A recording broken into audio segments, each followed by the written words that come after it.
Kodiak, Alaska gives you 1 day, 6, maybe 10 hours on shore. Most cruisers waste the first hour making a choice they should have locked in before leaving the ship. No public transit, a taxi fleet of just 8 cars, attractions are spread across a port town with no easy connections. Your entire day hinges on a few decisions, and the first one starts before you ever step off the gangway. Welcome to Travel Day Trip Ideas. We're about to break down what to do, what to skip, and whether to DIY or take a tour. If that helps, hit subscribe. It really helps us grow. Let's jump in. Ships docking in Kodiak face a simple split: Pier II, Pier III, or, if your vessel's too large, a tender operation that can quietly steal a big chunk of your shore time before you even reach the sidewalk.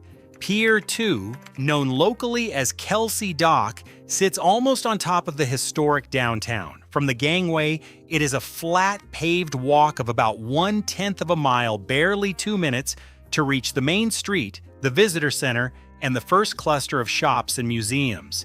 Pier III, used for smaller ships or overflow, adds another 2/10 of a mile, about a 5-minute walk, with a short detour around a cargo yard. There is no port shuttle between the piers and town, so every step is on your own 2 feet unless you pre-arrange a ride. If your ship is assigned to tender, the clock starts ticking the moment you join the line for the small boats. Most cruisers miss this. Tendering adds a 20 to 30-minute wait each way before you even clear customs.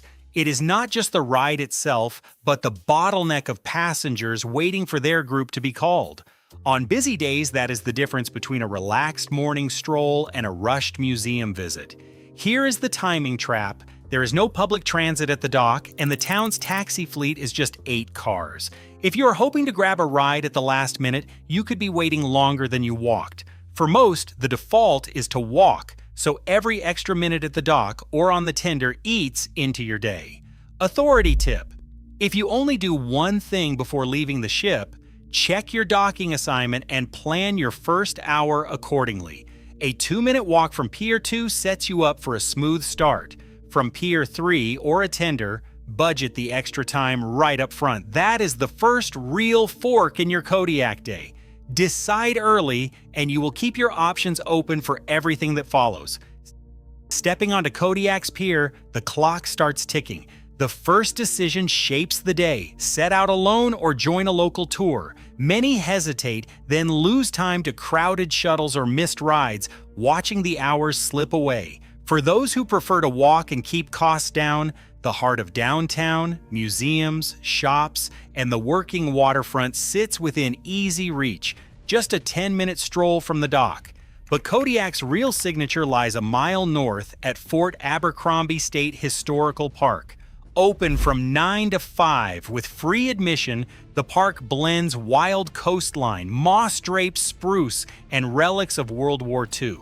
Trails wind through silent forest, the air thick with salt and earth, while old gun batteries face the open water, eagles circling overhead. Getting there is where plans often unravel. On foot, it is a brisk 15 to 20 minutes each way, but uneven sidewalks and sudden rain can slow even the prepared. The city shuttle or a local tour covers the distance in under 10 minutes and guarantees a ride back, which is critical since the shuttle runs on a fixed schedule and taxis are scarce. Wait until midday, and the risk of missing the last ride back rises sharply. For those hoping to see both Fort Abercrombie and the Wildlife Refuge, guided tours connect the dots, handle transfers, and build in a buffer for ship departures.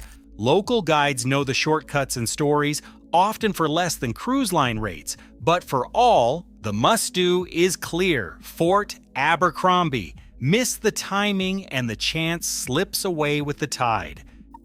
Kodiak's day begins on the pier, where the first hour belongs to those who move quickly. The Kodiak Maritime Museum, opening at 10 in the morning, sits just a short walk from the dock. Its compact rooms hold tales of shipwrecks, fishing fleets, and the town's maritime routes. 45 minutes here is enough to catch the highlights before crowds arrive. A mile north, Fort Abercrombie waits. The walk tempts many, but uneven sidewalks and sudden rain can slow the pace.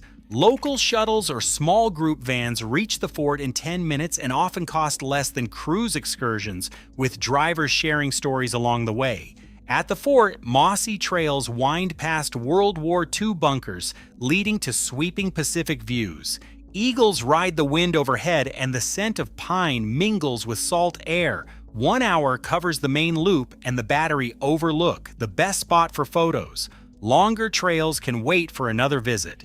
Lunch comes next. The Gull Bar and Grill, just off the harbor, serves salmon and chowder with a view. Arriving before noon means a table without a wait, leaving more time for the afternoon. A 5-minute stroll brings you to the Kodiak Art and History Museum. Entry is free, and 45 minutes offers a quiet look at Alutiiq art and local history. For those with time and curiosity, the Kodiak National Wildlife Refuge Visitor Center sits 5 miles out, best reached by taxi or shuttle. Live bear cams and a short coastal trail reward the effort, but only if the schedule allows. The core loop of museum, fort, lunch, and gallery fits neatly into 1 day on foot. Kodiak's taxi fleet numbers just 8 cars. On cruise days, waits stretch longer than the walk itself, especially after noon or when rain sweeps in. Many try their luck hailing a cab after lunch, only to lose precious shore time. The Frosty Trail, a favorite for the adventurous, demands 3 to 4 hours, far more than most port stops allow. Even lunch can become a trap. The Gull Bar and Grill, perched above the harbor, draws fishermen and dock workers by midday, filling every seat. Arriving late means standing in line and rushing through the day's catch. The solution lies in booking ahead. Local shuttles, Kodiak Explorer, and Northern Lights tours run set loops to Fort Abercrombie and the Wildlife Refuge for $12 to $20 per person. Reserve a seat 24 hours in advance, and the day unfolds on your schedule, not the islands. For those set on exploring alone, the city's main loop is walkable, but anything beyond downtown calls for a shuttle. Miss this step, and the day slips away in a scramble for rides. Guided tours unlock Kodiak's wildlife refuge and historic sites in a single sweep, with local operators sharing stories of eagle nests and hidden tide pools. These tours often cost less than cruise line excursions, and the guides know every shortcuts. Lunch in Kodiak is a ritual.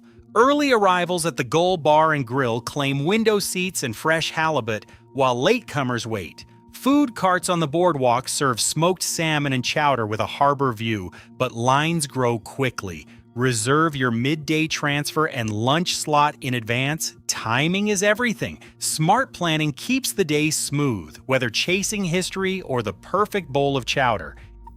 Every hour in Kodiak counts, so your approach shapes the whole day. The budget path is simple: grab a bike for $8 to $12, or hop the free cruise shuttle, and each option gets you to the main sites in under 15 minutes, leaving more time to wander. For the independent traveler, these options mean you set the pace, skip the crowds, and save your dollars for a fresh halibut lunch. But most cruisers miss this. The shuttle fills quickly and bikes disappear by mid-morning, so waiting can eat into your best hours ashore. On the premium side, guided tours bundle everything: rides, entry fees, even lunch reservations.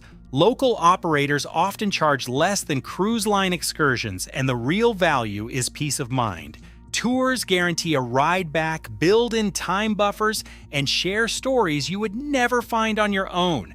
Here is the timing trap. If you are juggling shuttle schedules or chasing a last-minute taxi, the risk of missing your ship rises fast. For anyone anxious about logistics, a tour can turn stress into a smooth, story-filled day. If you only do one thing, make sure you lock in your transport before stepping off the ship. If you found this helpful, hit like and subscribe so you do not miss our next cruise port guide. Tell us how you would spend your day in Kodiak, Alaska in the comments. We love hearing your experiences. Every port day in Kodiak comes with one rule: leave a full hour as your buffer before the ship's all aboard. Customs processing at the pavilion averages 30 to 45 minutes for most ships, even longer if you are coming back by tender, which can tack on another 15 minutes just waiting for your group to be called.